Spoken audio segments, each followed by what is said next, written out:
Alors, bienvenue à l'Église à Parole Vivante ce matin. Il y a beaucoup d'absents ce matin. Ceux qui en a sont en voyage, hein, comme Daniel et Hélène Descoteaux. Mon épouse est au lit. La grippe frappe à Stacy. On est un petit troupeau, puis le Seigneur est au milieu de nous. Alors, Seigneur, on va se lever. On va demander au Seigneur de bénir notre réunion de ce matin. Alléluia. Alléluia. Père Tout-Puissant, tu es bon. Tu es merveilleux. Tu es fidèle. Tu es miséricordieux. Père, nous sommes comblés. Nous sommes bénis, Seigneur, de ta présence. Encore une fois, alors que nous sommes rassemblés ici, à cette petite église de Berthierville, Seigneur, nous savons que tu es au milieu de nous. Alors, ce matin, Seigneur, qu'on puisse atteindre tes parvis, qu'on puisse, Seigneur, entrer dans tes parvis avec des chants d'allégresse, des chants de remerciement, des exhortations incroyables, parce que tu es notre Dieu. Et nous sommes fiers, Seigneur. Nous sommes fiers d'être ici ce matin, afin qu'on puisse, encore une fois, être près de toi, Seigneur, parce que c'est ton esprit que l'on veut. Seigneur, viens faire, Seigneur, viens nous toucher dans notre cœur ce matin, Père. C'est au nom de Jésus que je te prie. Amen.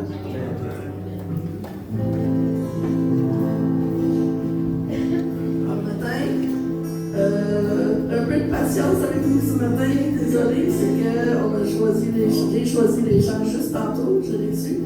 Mais la louange vient de notre cœur. Ça ne vient pas de la guitare, ça ne vient pas des instruments, même s'il y a des petits accrochages de temps en temps. Peut-être qu'il n'y en aura pas, mais peut-être qu'il va en avoir. On continue à chanter, les voix aussi. On continue à chanter de notre cœur. Si vous chantez avec nous et qu'on élève notre Seigneur, on va être content. On va louer Dieu ce matin. Est-ce que le Dieu de victoire habite en vous? Amen. Le Dieu de victoire habite en vous. Amen. Le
touchant les yeux de ta main, nous les comme toi,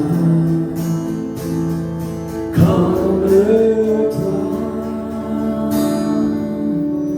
Dans nos ténèbres tu brilles, tu nous redonnes la vie, et comme toi, comme toi. Dieu admirable, inébranlable, ton nom se passe toute puissance, Dieu des miracles, incomparable, oh Dieu,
Dieu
pauvres pourvus, le peuple est guéri, il est rassasié, les aveugles voient, ils dansent de joie, l'Église se lève avec force et amour, pour qu'ils reconnaissent la gloire de Dieu, l'avenir est à Dieu, il n'y a rien à craindre, le réveil est là, le royaume est là. Que l'Église dise Amen, que l'Église dise Amen, la mort est vaincue, Jésus est vivant, c'est notre foi, le don de la grâce, oh que l'Église dise Amen, que l'Église dise Amen, que l'Église dise Amen, la mort est vaincue, Jésus est vivant, c'est notre foi, le don de la grâce, oh que l'Église dise Amen, oh que l'Église dise Amen.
Parce qu'il vit,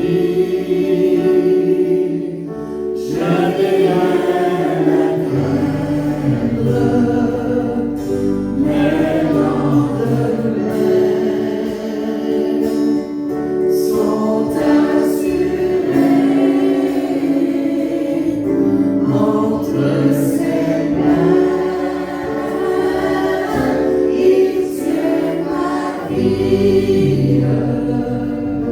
Pour ce temps et l'éternité, je sais qu'il vit. Parce qu'il vit, je n'ai rien à craindre. Mes lendemains sont assurés.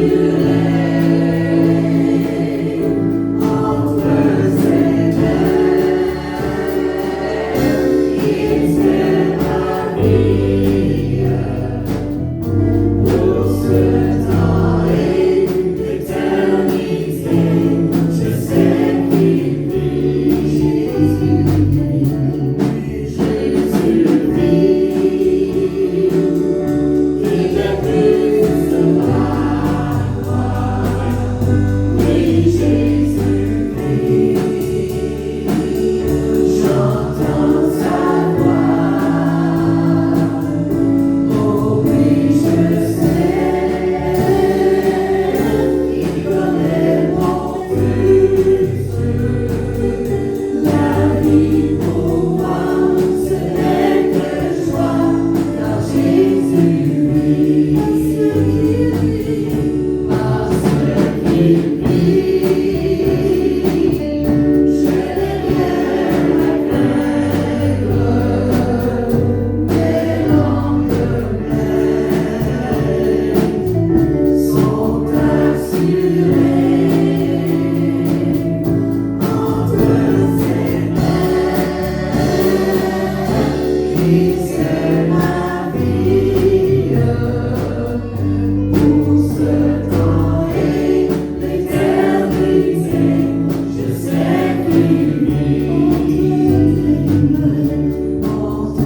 j'ai pas entendu si tu l'as dit. L'anglais, c'est du vieux anglais.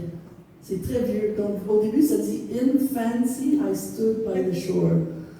Et aujourd'hui, ça veut dire « je suis tout habillée fancy ». Mais dans ce temps-là, c'est dans mes pensées. Dans mes pensées, j'étais sur le bord de la mer et j'ai vu les choses que Jésus a fait. Fait que c'est ça qu'on va chanter ça. In fancy I stood by the shore one day of the beautiful murmuring sea.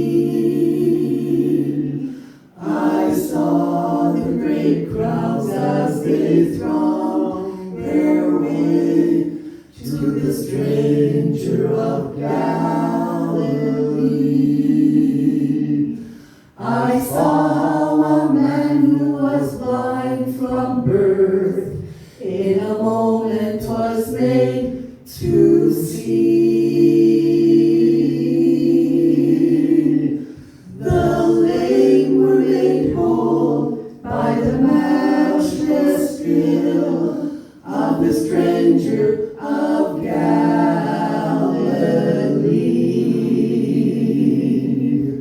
And I felt I could love him forever.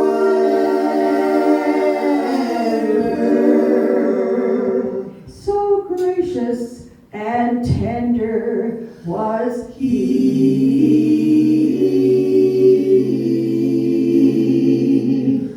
I claimed him that day as my Savior,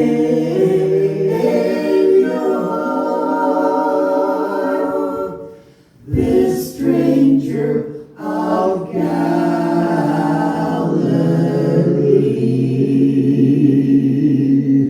And I felt I could love him forever.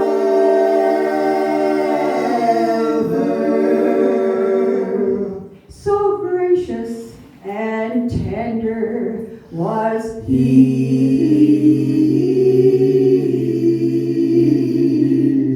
I claimed him that day as my Savior,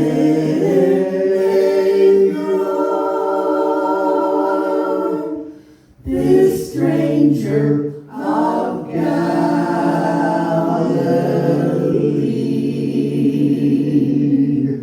Oh, combien je l'aime. Oh, combien je l'aime. Oh, combien je l'aime. Car il m'aime le premier. Chantez avec nous. Oh, combien je l'aime. Oh, combien je l'aime. Oh, combien je l'aime. Car il m'aime le premier. Encore une fois. Oh, combien je l'aime.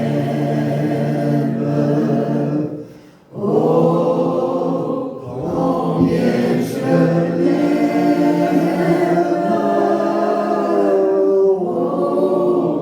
Oh, combien je l'aime. Car il m'aime le premier.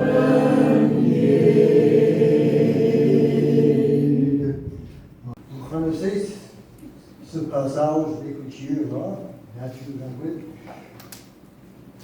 C'est un passage qu'on prend souvent pour parler des missions mondiales. On ne parle pas des missions mondiales aujourd'hui, mais parce que ça doit commencer chez nous. Amen. Avant d'aller prêcher les paroles dans tout le monde, il faut prêcher chez nous. Il faut le vivre chez nous. Il faut le connaître, ce message de la parole de Dieu et ce sauveur glorieux qui a marché autour de la mer de Galilée et qui est mort pour nous, qui est ressuscité pour nous et qui est ici présent maintenant ce matin. Amen. Amen. Donc, on va parler de notre chez nous, encore une fois. De nous autres et de notre entourage. Et qu'est-ce que la parole de Dieu veut faire parmi nous? Avant d'aller comme missionnaire en Afrique, avant d'évangéliser en Afrique ou en Chine ou en Mexique, et on a tout ça à cœur. C'est important, les missions mondiales. Ce n'est pas le message de ce matin, mais c'est important. On va lire ce Matthieu 28, versets 19 et 20. Allez, faites de toutes les nations, nous-mêmes inclus. Allez, faites des disciples. Faites des disciples. Les baptisants, au nom du Père, du Fils et du Saint-Esprit, et enseignez-leur à observer, Jésus dit, à observer tout ce que je vous ai prescrit. Et voici, je suis avec vous tous les jours jusqu'à la fin du monde. C'est un passage d'écriture qui est vraiment merveilleux. Et je crois fortement que Jésus, quand il a dit tout ça, que Jésus pensait à nous autres. Il pensait à nous. 2000 ans passés, 9 ans. Il pensait à nous autres. Il voit tout. Il nous connaît tous. Je suis sûr qu'il pensait à nous. Il pensait à la région de l'Indochine. Il pensait aussi, c'est sûr, à beaucoup d'autres partout dans le monde, mais inclus là-dedans, nous sommes là. Donc ces paroles-là, c'est pour nous. Allez, 3 choses. Faire des disciples, des baptisants, des enseignants. Et puis, il poursuit en nous disant, je suis avec vous tout le temps. Je suis avec vous tout le temps. Tous les jours. Dieu avait l'intention, je crois, à ce temps-là, tout ce temps-là, tout ce temps passé, il voulait établir des assemblées incluant notre assemblée.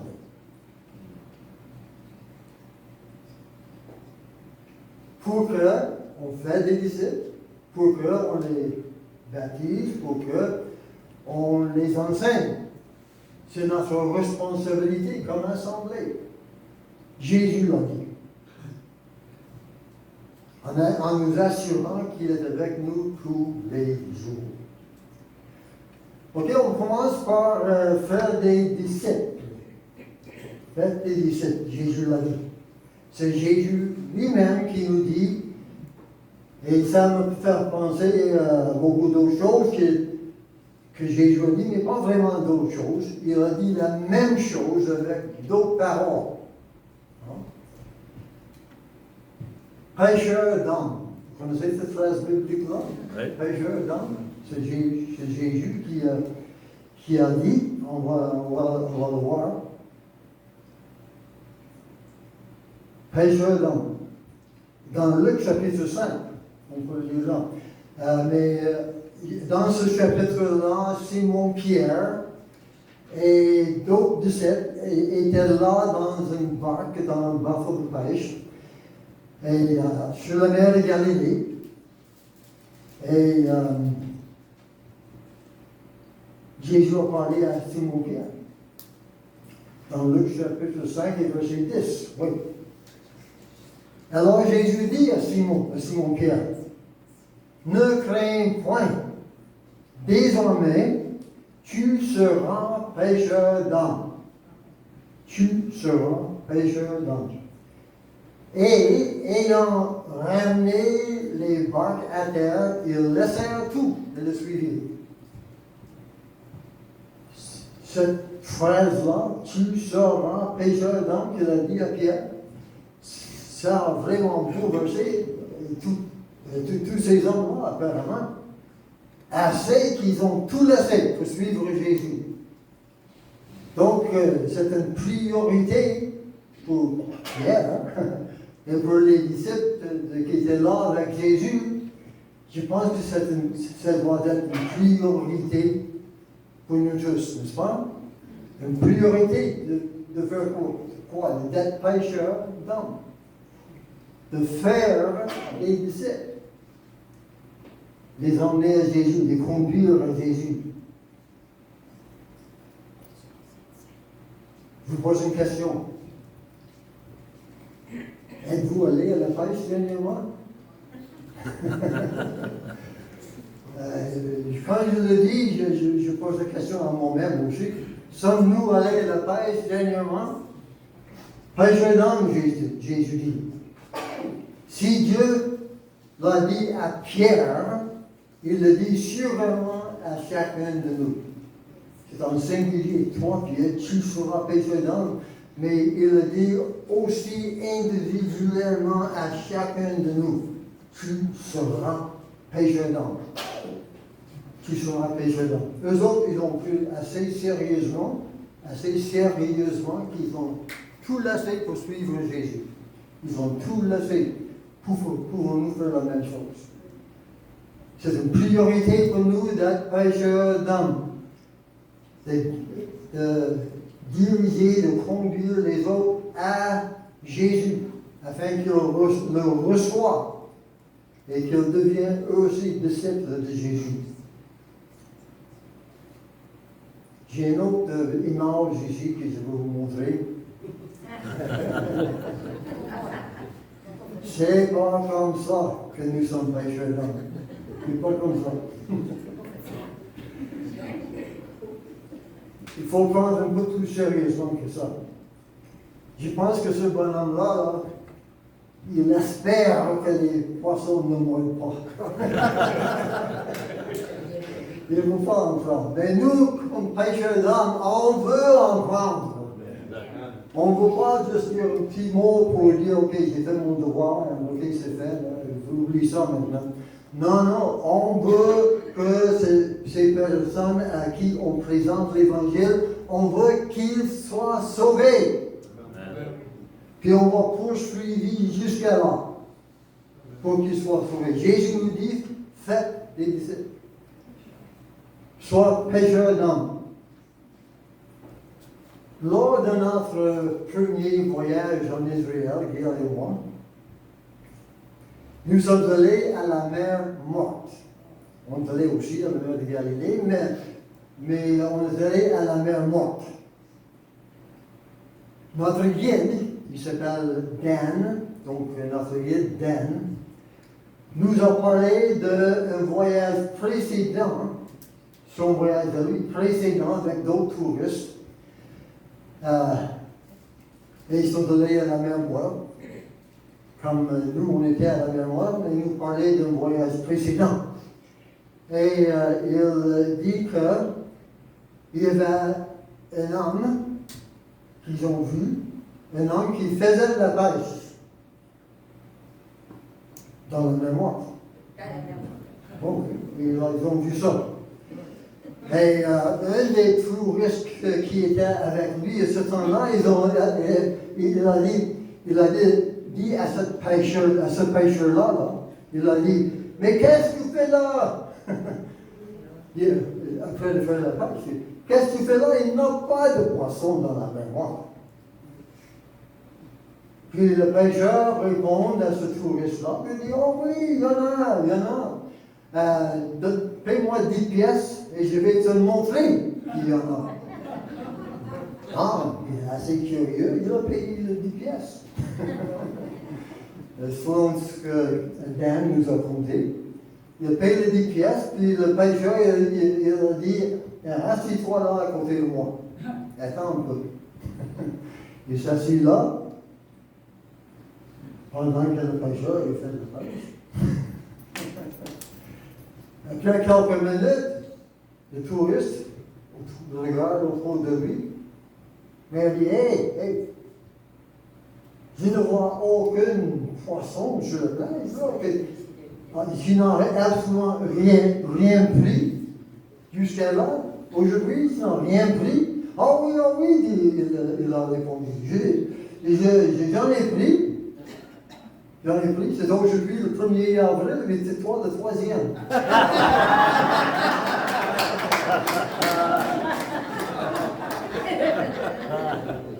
Je ne peux pas compter ça là en anglais parce que nous les anglophones, on ne dit pas poisson d'avril, on dit juste April Fool. Mais je pense que ce voyage-là que Dan avait fait, c'était les Français de la France.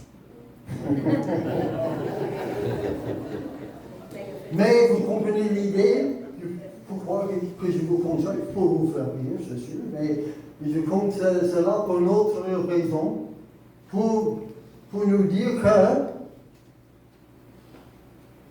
Dieu ne nous envoie pas faire de la pêche à un endroit où il n'y a pas de poisson. Amen. Dieu ne fait pas ça. Il nous a envoyés, premièrement, principalement, à cette région ici autour de nous. La Naudière, disons, Pêcheville, bien sûr, nous a envoyés, il y a là où il y en a beaucoup d'inconvertis. On est entouré des milliers d'inconvertis. Et Dieu nous dit, tu seras pêcheur d'âmes. On a du travail à faire, n'est-ce pas? Ouais. On a du travail. Il faut faire donc. Il faut faire donc. On ne peut pas juste en parler ce matin. Il faut faire. Il faut aller à la pêche. Faire les disciples. Gagner les âmes.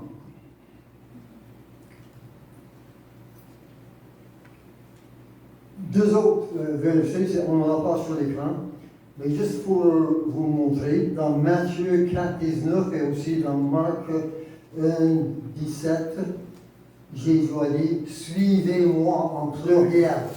Là, il a parlé à Pierre, mais il parle à nous tous de la même façon. Suivez-moi et je vous ferai pêcheur d'hommes en pluriel. Je vous ferai pêcheur d'hommes. Donc, c'est pour nous tous. Faire des disciples. Aller à la pêche. Il nous dit aussi de notre façon.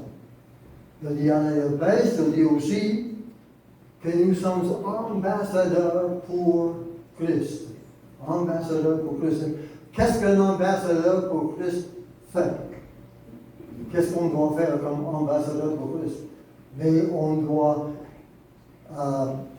appeler à la réconciliation avec Dieu. On doit appeler les autres à la réconciliation avec Dieu. 2 Corinthiens chapitre 5, versets 19 et 20. Car Dieu était en Christ réconciliant le monde avec lui-même, en n'imputant point aux hommes leurs offenses. Nous comprenons ça, hein? Jésus, Dieu a fait sa part, il a tout fait en réalité. Puis, après ça, ça dit, il a mis en nous la parole de la réconciliation. Ok? Dieu a payé le prix, il a tout fait. Maintenant, c'est à nous de prononcer, de le placer, de le déclarer, la parole de la réconciliation avec Dieu. Verset 20, nous faisons donc des fonctions. Juste pour faire la corrélation, hein. Faites des disciples. Faites ce mot-là, faire, faut agir. Faire des disciples. Il y a des fonds sur le même mot en réalité, n'est-ce pas?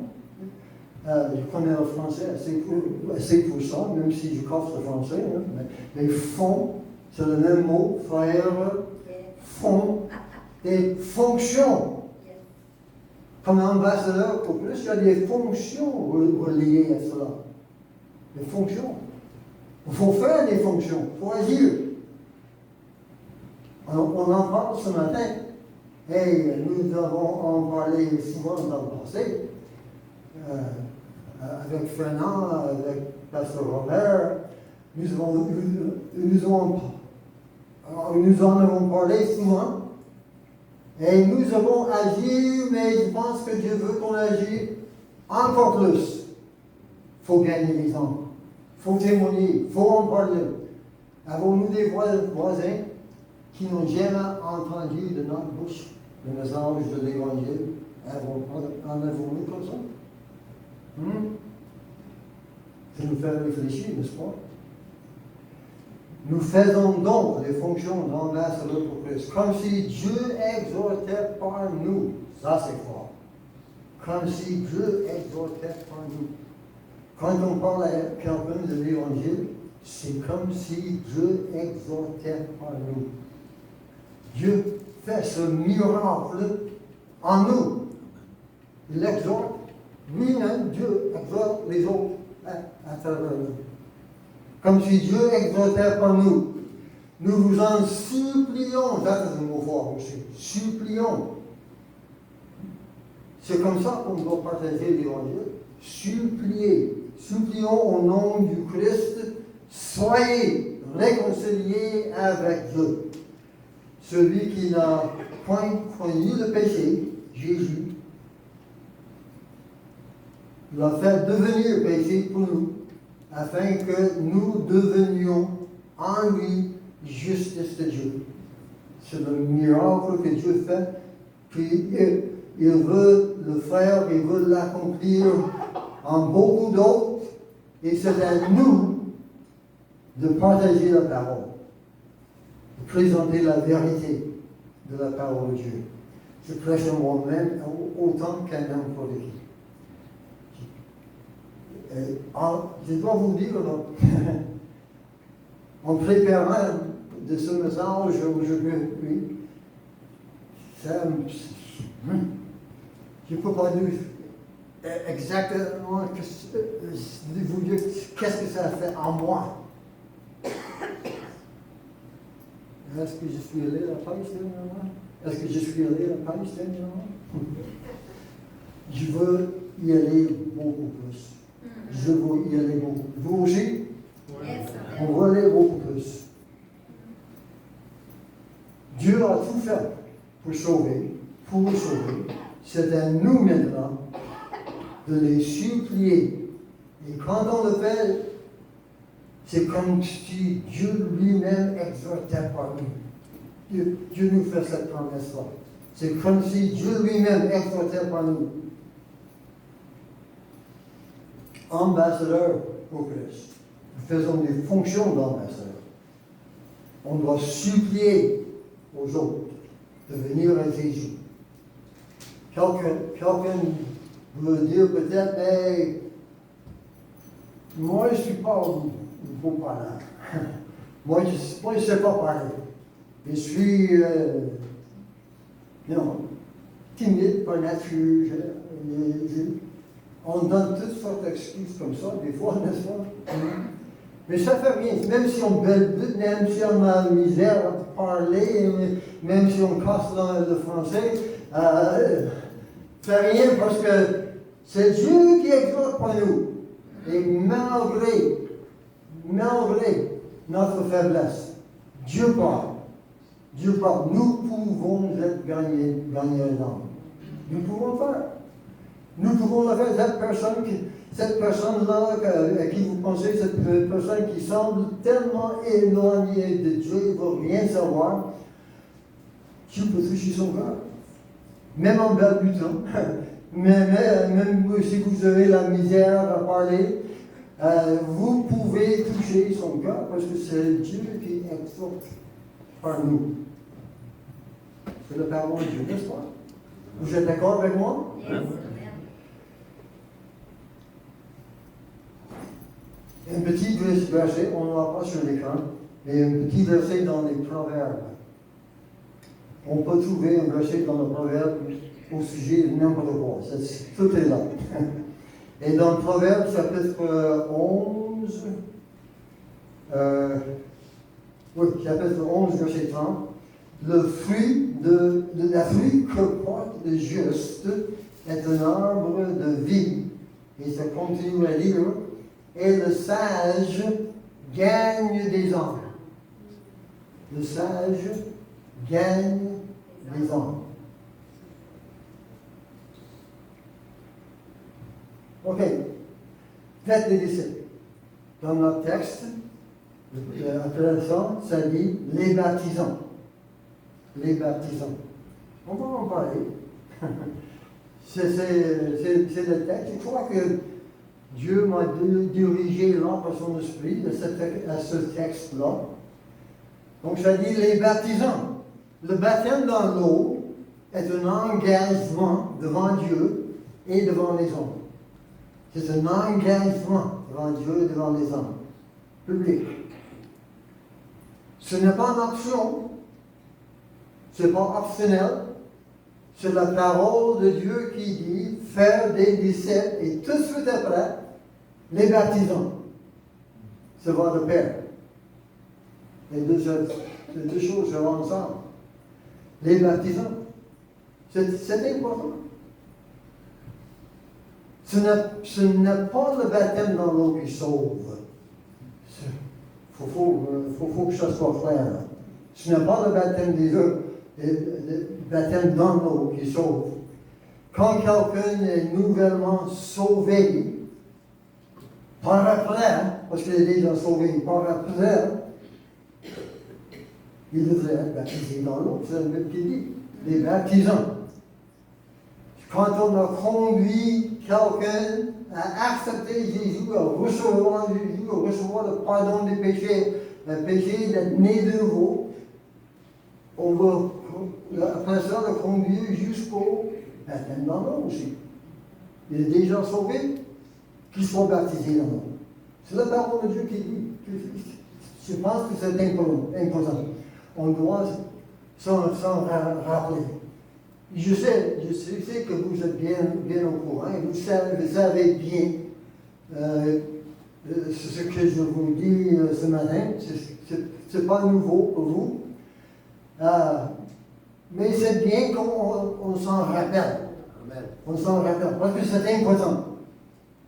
Ce n'est pas le baptême d'eau qui sauve, mais quand on est nouvellement sauvé, il faut baptiser dans l'eau aussi. Ce n'est pas seulement parce que les assemblées de Pentecôte au Canada le disent. Ce n'est pas parce que l'Église de la Parole vivante de Brésil le dit non plus. Ce n'est même pas parce que le vieux pasteur Whittaker à la retraite le dit. C'est pas pour cela qu'il faut baptiser. C'est même pas parce que le jeune pasteur, Robert, le dit, c'est pas pour ça, mais c'est parce que la parole de Dieu le dit. Amen. C'est parce que Dieu le dit dans sa parole. C'est la Bible qui dit les baptisants. Nous sommes plusieurs de nous sommes allés à Florida, je dis comme ça, Florida. Vous vous rappelez ça, quelques mois passés? Et il y avait un autre groupe qui était là. Et ils ont fait des baptêmes dans l'eau, mais aussi il y avait quelqu'un de chez nous qui était là et qui s'est fait baptiser ce jour-là. C'est important. C'est merveilleux. On se réjouit quand on voit un nouveau sauvé se faire baptiser dans l'eau. C'est un sujet de réjouissance pour nous tous. Amen. Vous connaissez l'histoire biblique de Philippe.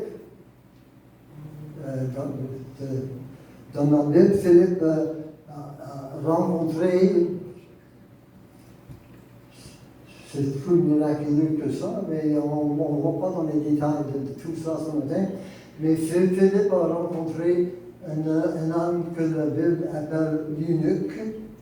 Philippe l'a rencontré dans le désert. L'eunuque était dans son chariot tiré par les chevaux. Et je pense qu'il y avait d'autres avec lui. Il traversait le désert, et Philippe a embarqué avec lui dans son chariot. Vous connaissez l'histoire, n'est-ce pas?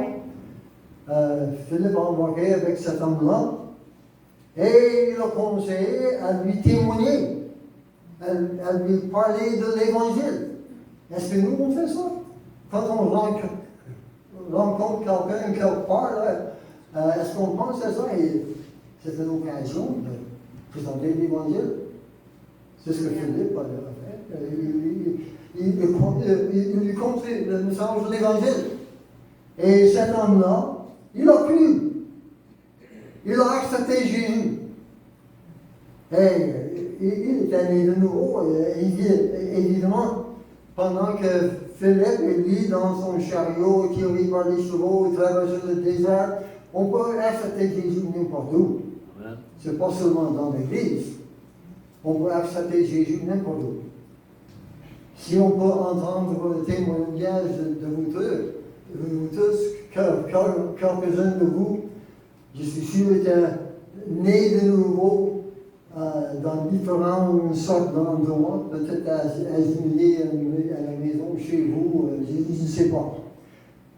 Mais cet homme-là, il était sauvé. Arrivé au verset 36 dans Actes chapitre 8, c'est ça.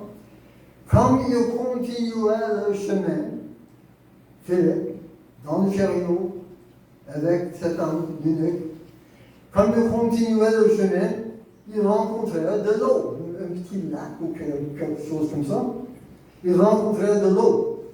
Et l'eunuque dit, hey, voici l'eau. Qu'est-ce qui empêche que je ne sois baptisé?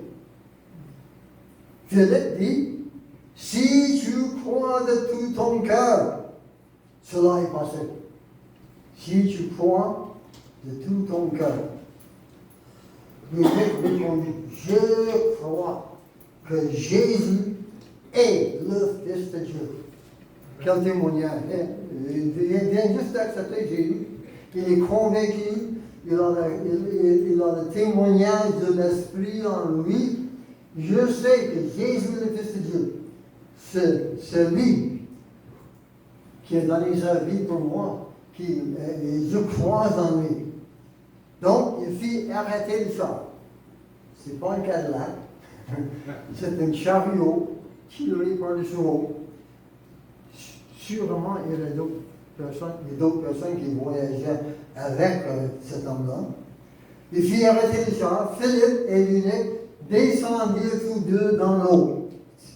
Et évidemment, ce n'était pas pour laisser tomber une goutte sur son front. Ils n'auraient pas besoin de descendre dans l'eau pour ça. Ils descendirent tous deux dans l'eau et Philippe baptisa l'eunuque. Il ne dit pas, il dit rien là de qu'est-ce que Philippe a dit en le baptisant. Mais Philippe, bien sûr, et cet homme-là aussi, ont bien compris pourquoi il s'était baptisé. Mort avec Christ. Ressuscité avec Christ. Né de nouveau. Et ils avaient compris. Ce qu'il a prononcé à ce moment-là, je veux juste dire, la foi chrétienne n'est pas une religion avec des, comment peux-je dire ça, des mots magiques qu'il faut prononcer.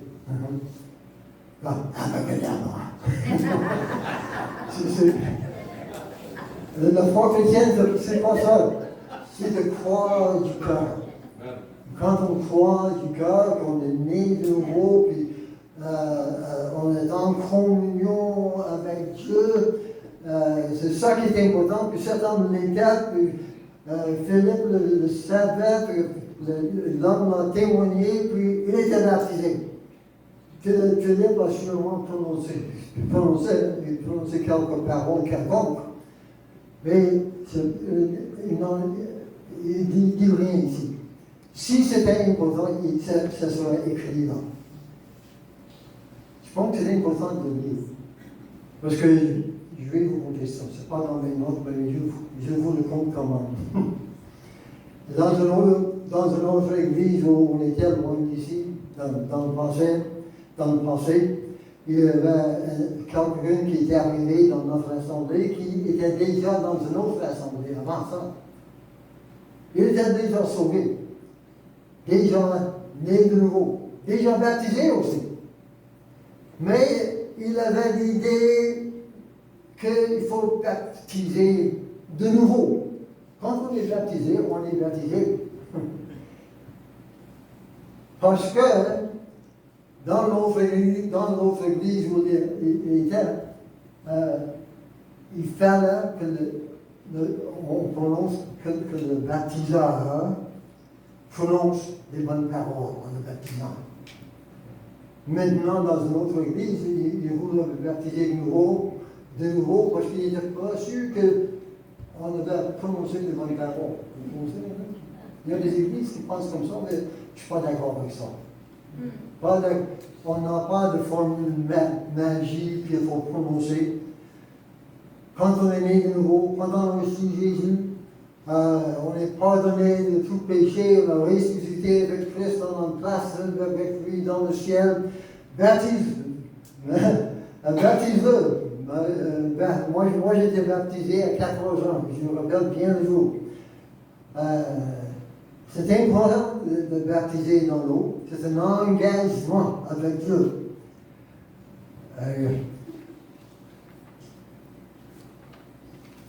Il faut, c'est pas secondaire, c'est pas optionnel. J'ai baptisé quelqu'un dernièrement, quelques mois passés, pas ici, j'ai été en visite ailleurs. Et j'ai baptisé quelqu'un de l'autre qui était déjà sauvé depuis un bon bout de temps. Mais pour une raison ou une autre, il n'avait jamais été baptisé dans l'eau. Et il voulait l'être. Donc, je l'ai fait. Dans le bain chez lui. Dans le bain. Et il a mis son costume de bain. Et moi, je n'avais même pas besoin d'embarquer. Ok, je vais rester devant la caméra. il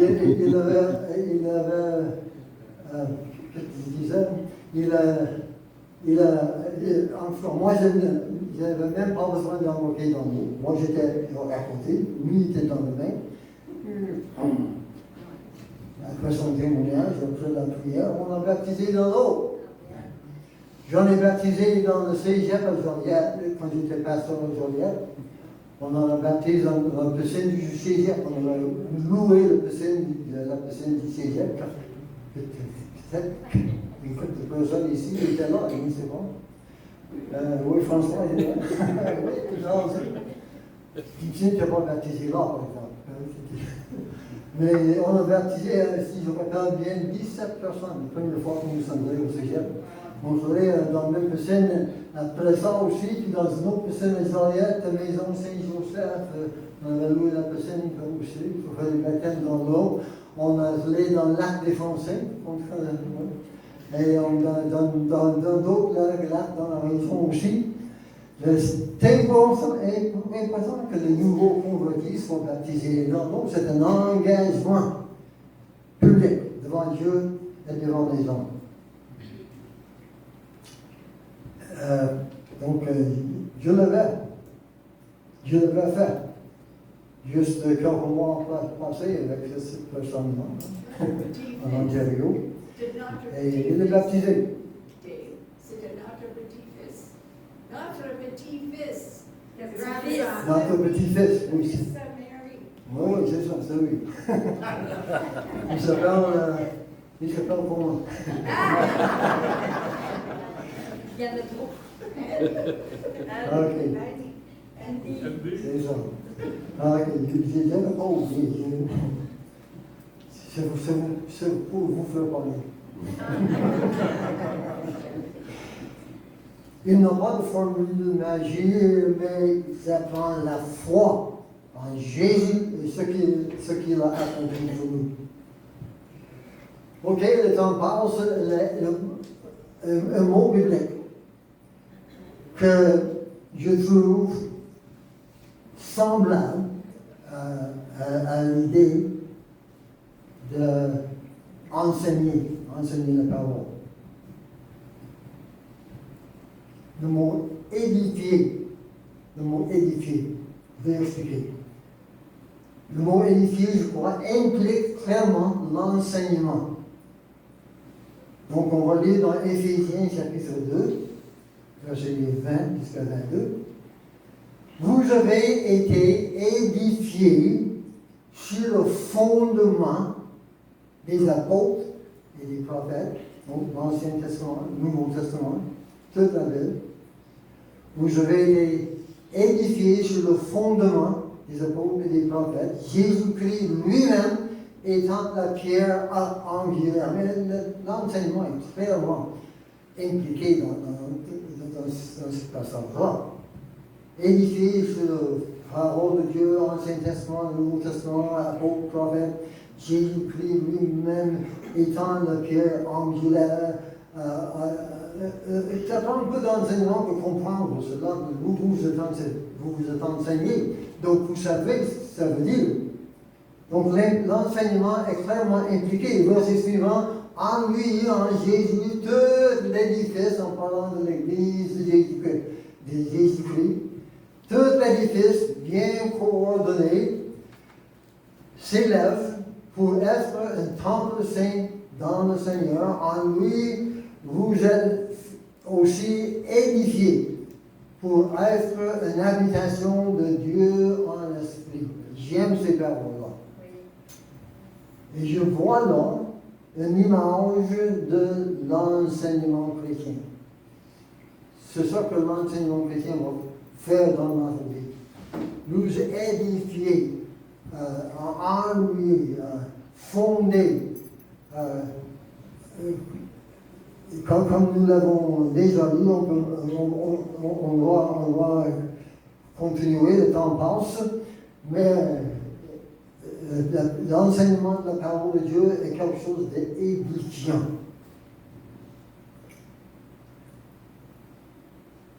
Enseignez-le. Un autre image ici, sur l'enseignement. Oui, c'est ça. Dans notre texte, on a vu faites des disciples, des baptisants, et puis enseignez-le. L'enseignement de la parole de Dieu. Tellement important pour nous.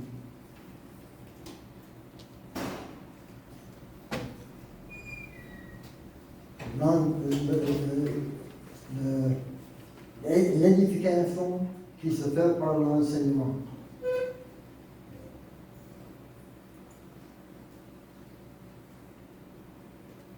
Nous sommes bénis, même gâtés, je dirais, dans cette église, parce que nous recevons des bons enseignements. On a juste pensé à quelques semaines passées, c'est Fernand qui prêchait la parole de Dieu ce matin-là. Et Fernand nous a parlé de pardon. Je rappelle très bien ce message-là, Fernand. Ça m'a béni énormément. Ça m'a fait examiner moi-même. Amen. Pour voir, pour me sonder. Est-ce que je pardonne aux autres comme je devrais le faire?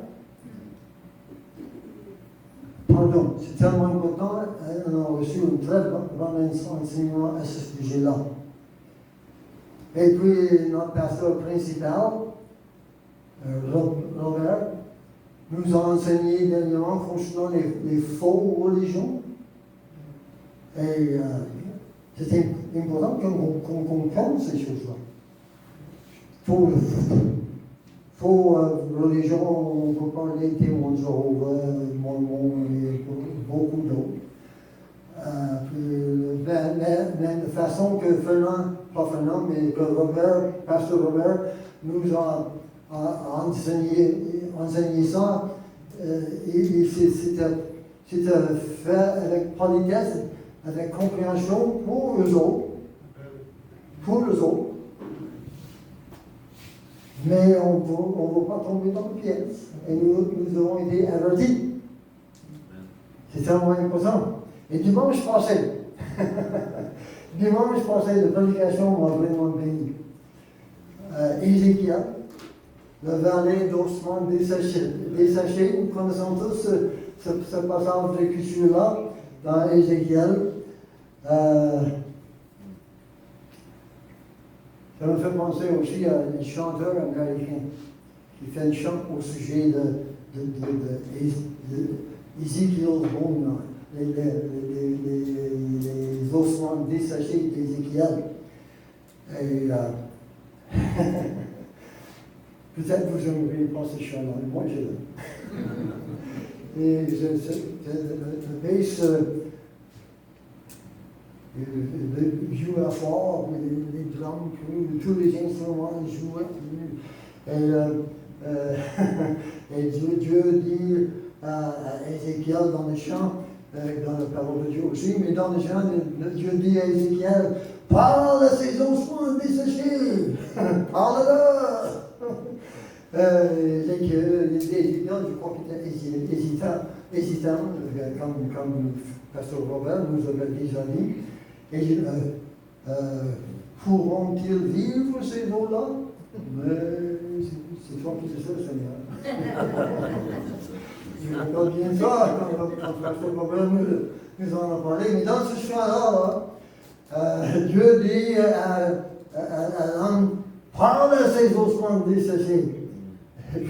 Il parle. Dans le chant, les drums qui jouent, le bass, puis les instruments de guitare, puis tout ça, et l'homme a crié, Live! Il leur dit, vive! Dans le chant, le chanteur a crié, vive! On entend clac, clac, clac, clac, clac, tous les bons qui viennent, tous les instruments qui viennent ensemble. On sait que c'est une image du réveil. Une image de l'inconverti qui viennent à Jésus, de l'église qui avance. Moi j'aime entendre ce chant-là. Ça me bénit. Puis j'aime aussi entendre la prédication de Pasteur Robert dimanche passé. C'était bénissant. Nous sommes gâtés dans cette assemblée qu'on reçoit des bons enseignements. Mais ce n'est pas seulement par la prédication qu'on enseigne. Nous nous enseignons les uns les autres. Dans toute notre conversation de chaque jour. Dans toute notre conversation. Dans notre comportement aussi. N'est-ce pas? Même quand on n'y pense pas, quand le Saint-Esprit est en nous, et nous sommes enfants de Dieu, ça se fait, ça arrive. On enseigne les uns les autres par notre comportement et par notre conversation de tous les jours. On enseigne même les inconvertis pour les attirer à Jésus par notre comportement, n'est-ce pas? Par notre comportement. J'espère que notre comportement, je le crois aussi. Notre comportement est différent que le comportement des gens dans le monde. N'est-ce pas? C'est différent. Ça se voit. Ça se ressent. Et par notre comportement et aussi par notre conversation de tous les jours, on enseigne. L'enseignement est important. Il ne faut pas négliger. Et nous pouvons le faire. Nous pouvons, chacun de nous pouvons le faire, gagner des hommes. Nous sommes prêcheurs d'hommes. Nous pouvons faire des disciples. Nous pouvons le faire, nous sommes ambassadeurs pour plus. Nous pouvons les voir réconcilier avec Dieu, nous pouvons le faire. Il n'y a pas d'excuse. Parce que Dieu agit à travers nous. Même si on se sent incapable, fait rien. Dieu agit en nous. Dieu agit en nous. Nous pouvons le faire. Il faut le faire, pas ça. Il faut le faire. Jésus lui-même l'a dit. Instruit ou pas instruit, on peut le faire. Adulte ou enfant, nous pouvons le faire. Riche ou pauvre, nous pouvons le faire. Nous pouvons gagner les âmes. Il ne faut pas seulement en parler. Que Dieu nous aide à le faire comme jamais auparavant. Et Jésus est avec nous tous les jours. Il ne nous laisse pas seuls. Tous les jours. On va lire, il faut terminer, dans Jean chapitre 15. Dans le verset 5, vous voyez là le deuxième verset 5, à la fin du verset, ça dit, non, c'est pas là, mais c'est, oh, sans moi, Jésus dit, vous ne pouvez rien faire. Sans moi, vous ne pouvez rien faire. Mais on n'est pas sans Jésus. On n'est pas sans Jésus. Il est là avec nous, tous les jours, jusqu'à la fin du monde. Donc nous pouvons gagner les âmes. Il faut le faire. Il faut agir. Je parle à moi-même, je vous dis. Je m'en parlais, surtout depuis quelques semaines. Parce que je regardais tous ces passages-là. Je dois faire plus que ça. Je dois faire plus d'efforts pour gagner les âmes. Je dois faire plus d'efforts pour gagner les âmes. Amen. Un autre excuse, je vais le dire. Un autre excuse. Peut-être j'ai pris le même excuse pour moi-même dans le passé. Mais je ne veux pas emmener quelqu'un dans notre église parce que il prend des gens de quatre mains, le Seigneur, les gens ne comprennent pas ça, puis ils seraient peut-être embarrassés. Faux. Les nouveaux pentecôtaux, même s'ils n'ont jamais vu avant, même s'ils ne le disent pas, c'est dans le cœur, ils sont touchés. Parce que quand ils voient les autres qui louent et adorent Dieu, voient en chantant, en tapant les mains, quand ils voient ça, ils sont touchés, même s'ils ne veulent pas l'admettre. Oui. Amenons nos amis ici. Amen. Mais des fois, il y a un peu de chicane dans l'église. Vraiment, prie pour ça, puis invitez vos amis à venir. Parce que l'Esprit de Dieu est plus fort que tout ça. N'est-ce pas? Yes. Vous êtes d'accord avec moi? Yes. Amen. Faisons-le. On n'hésite pas. On va juste lire ces versets-là assez vite. Jean 15. Demeurez en moi et je demeurerai en vous. Comme le sarment ne peut de lui-même porter du fruit, ça veut dire parmi d'autres choses, ça veut dire gagner les âmes. Le sarment ne peut de lui-même porter du fruit s'il ne demeure pas attaché au cep. Ainsi, vous ne pouvez non plus si vous ne demeurez en moi. Je suis le cep, vous êtes les sarments. Celui qui demeure en moi et en qui je demeure porte beaucoup de fruits. Car sans moi, vous ne pouvez rien faire. N'essayons même pas. N'essayons même pas de le faire de nos propres forces. Oui. N'essayons même pas. Mais par la foi en nous, qui vit en nous, le Saint-Esprit en nous. Faisons-le et allons-y de tout cœur, parce que Dieu est fidèle. Amen. Amen. Si quelqu'un ne demeure pas en moi, Jésus dit, il les jette dehors comme le serment, il sèche, puis on ramasse les serments, on les jette au feu et on brûle. Ça, c'est fort. C'est important. C'est important. Il faut le faire. Si vous demeurez en moi et que mes paroles demeurent en vous, demandez ce que vous voulez et cela vous sera accordé.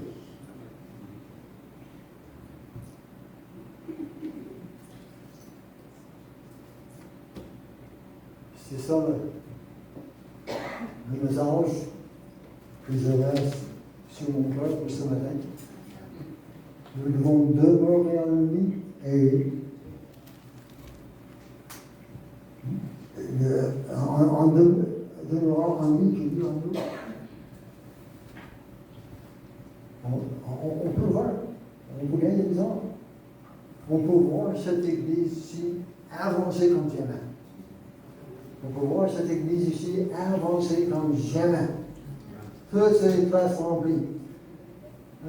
Pas juste pour dire, nous le place fidèle, là, l'église avance.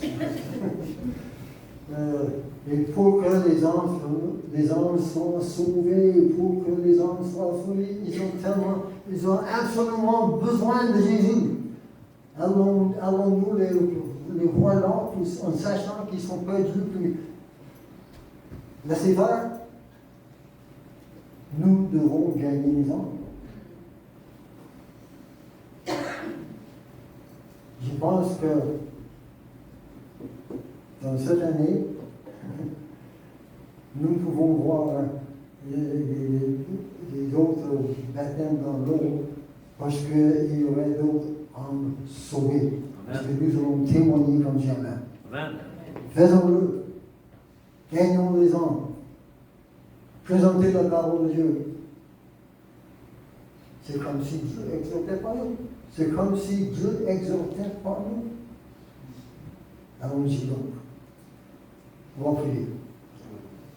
Seigneur, nous recevons cette parole de Dieu. Nous recevons cette parole. Nous disons, oui Seigneur, je veux faire des disciples comme jamais auparavant. Je veux faire des disciples comme jamais auparavant. Jésus est mort pour moi et pour les gens qui nous entourent, pour mes voisins, les membres de ma famille. On va obéir parce que Jésus a dit, faites des disciples, les baptisants, les enseignants, et là je suis avec vous tous les jours jusqu'à la fin du monde. Merci Seigneur. On va demeurer en toi Jésus et toi en nous. Et on va prendre la communion ce matin avec cette pensée, avec cette consécration en nous. Qu'est-ce qui demeure en moi? Moi en nous. Je veux faire cette expérience-là, plus que jamais. Merci Seigneur. Amen.